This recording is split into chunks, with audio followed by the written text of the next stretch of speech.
Hi friend, আজকে সকাল সকাল চলে গেছিলাম বাজারে মাংস কিনতে। তা মাংস কিনতে গিয়ে দেখছি মাংসের যা দাম।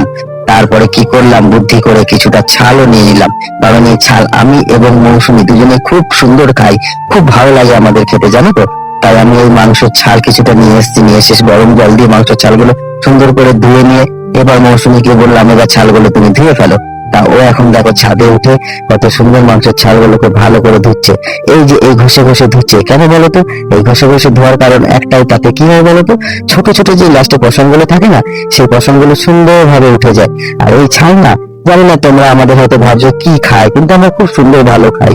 দেখো এবার এই ছালগুলোকে এখন আমি বললাম ছোট ছোট করে পিস করে নিতে। তাও সাথে সাথে বটি নিয়ে বসে পড়লো।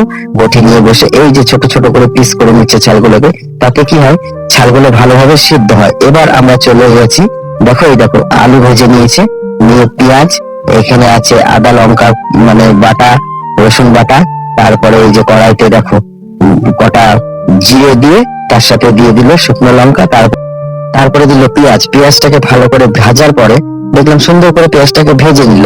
ভেজে নেওয়ার পরে তারপরে দিয়ে দেবে মাংস আর যে ছালগুলো আনা হয়েছিল সেই ছালগুলো। এবার ছালটাকে দেখলাম অল্প অল্প করে ও জল দিচ্ছে আর ছালটাকে ভালো করে নাড়ছে, ভালো করে ছালটাকে নেড়ে মানে ওটাকে কষাচ্ছে কষাচ্ছে আর ভালো করে জল দিচ্ছে।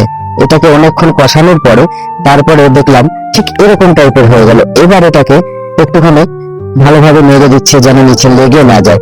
লেগে যাওয়ার পরে এবার এই যে হয়ে গেল ফাইনালি আমাদের পুরো রেডি।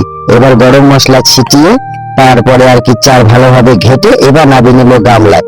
এবার গরম গরম ভাতের সাথে ও ছাল আমার যে কি ভালো লাগে।